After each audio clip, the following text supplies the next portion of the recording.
தேனி மாவட்டத்தினுடைய செயலாளர் அன்பு தோழர் குண்டுமலை அவர்களே, எனக்கு முன்னாலே பேசி அமர்ந்திருக்கிற மின்னல் வரவுள்ள அவர்களே, உழைக்கும் மக்களை அனைவருக்கும் புரட்சிகர வாழ்த்துக்களை தெரிவித்துக் கொள்கிறேன். ரொம்ப சிறப்பான ஏற்பாடு இந்த கூட்டம்.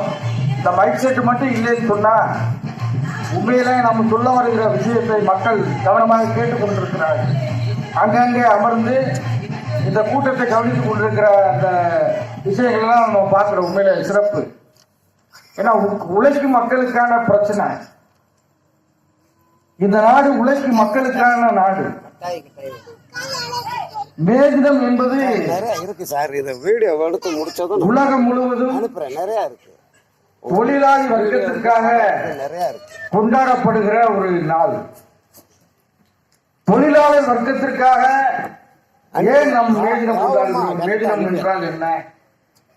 அதெல்லாம் நாம தெரிஞ்சுக்க வேண்டியிருக்கு. ஒரு காலத்துல உங்களை சந்திக்கிறேன்.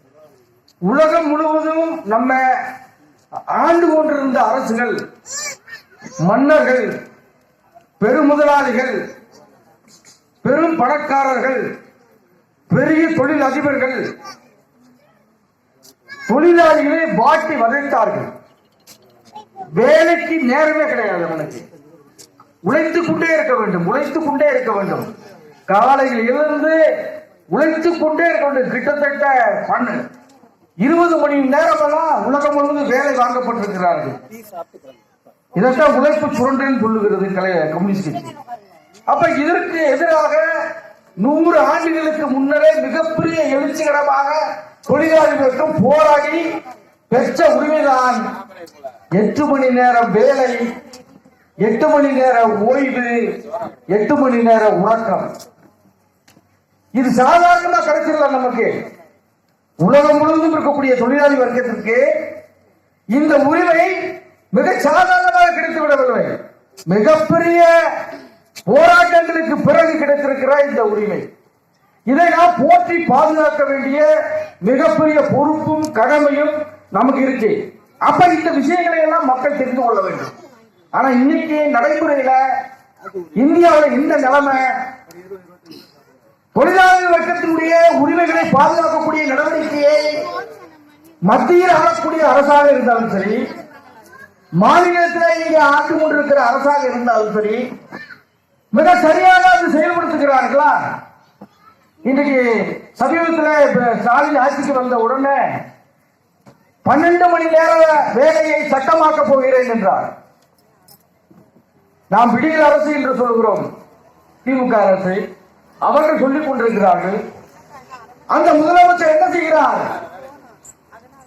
உலகம் முழுவதும் தொழிலாளி போராடி பெற்ற அந்த உரிமை 8 மணி நேர வேலை, 8 மணி நேர ஓய்வு, 8 மணி நேர உறக்கம் என்பதை சட்டமாக்குவதற்கான முயற்சியை இங்க ஆளக்கூடிய முதலாளித்துவ அரசுகள் செய்ய துடிக்குது. உடனே எதிர்ப்பு வந்தோடனே அவர் பின்வாங்கிறாரு. ஆனா நடைமுறையில் என்ன இருக்கு? இன்றைக்கு காலையிலே ஒரு தொழிலாளி போய் வேலைக்கு போறாருன்னா, காலைல 9 மணிக்கு போறாருன்னா நைட்டு 10 மணிக்கு தான் வேலை முடியுது. கிட்டத்தட்ட 12 மணி நேரத்துல இருந்து 13 மணி நேரம் வேலை வாங்கப்படுகிறது. அவருடைய உழைப்பு சுரண்டப்படுகிறது. அந்த 12 மணி நேரத்துக்கான அந்த 8 மணி நேரத்துக்கான சம்பளத்தை கொடுத்துட்டு 12 மணி நேரம் வேலையை வாங்கிட்டு உழைப்பை சுரண்டக்கூடிய நடவடிக்கை இங்கு தொடருது. அப்ப இதை தட்டி கேட்கிற அரசுகள், இதை தட்டி கேட்க வேண்டிய அரசுகள் வாய்மொழி மௌனமா இருக்குது. இப்ப கேரளாவில் ஒரு கம்யூனிஸ்ட் அரசாங்கம் இருக்கு, ஒரு மாநில அரசு. அவங்களுக்கு நம்மளுக்கு மாற்று கருத்து இருக்கு. ஆனா அது ஒரு கம்யூனிஸ்ட் அரசு. அங்கே தொழிற்சங்கம் இருக்கு. அங்க கேரளாவில் ஒரு தொழிலாளியை 8 மணி நேரத்துக்கு மேல வேலை வாங்க முடியாது. அப்படி 8 மணி நேரத்துக்கு மேல வேலை வாங்கினா என்ன செய்யணும்? எத்தனை மணி நேரம் அதிகமாக வேலை வாங்குகிறார்களோ அத்தனை மணி நேரத்துக்கு சம்பளத்தை கொடுக்கணும். அந்த தொழிற்சங்க உரிமை அது.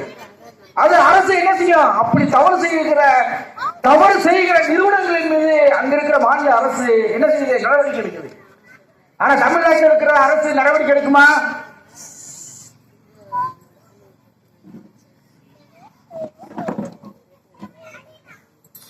தமிழ்நாட்டில் இருக்கிற அரசுகள், இதுவரையும் இருக்கிற அரசுகள், அது இப்ப இருக்கிற திமுகவா இருந்தாலும் சரி, ஏற்கனவே இருந்த அதிமுகவா இருந்தாலும் சரி, ஒரு தொழிலாளியை நீ உழைப்பு சுரண்டல் செய்யக்கூடாது, ஒரு தொழிற்சாலையில 8 மணி நேரத்துக்கு மேல வேலை வாங்கக்கூடாது, அப்படி நீ வேலை வாங்கினா அவனுக்கு ஊதியத்தை உயர்த்தி வழங்கின, அவன் எக்ஸ்ட்ரா நீ வந்து 4 மணி நேரம் வேலை செஞ்சான அந்த நேரத்துக்கான ஊதியத்தை நீ வழங்க வேண்டும் என்று இந்த அரசுக்கு சொல்லுதா? அப்படி வாய் மூடி மௌனமா இருக்கு. இந்த அரசை யார் தேர்ந்தெடுத்தா? நாம தான்.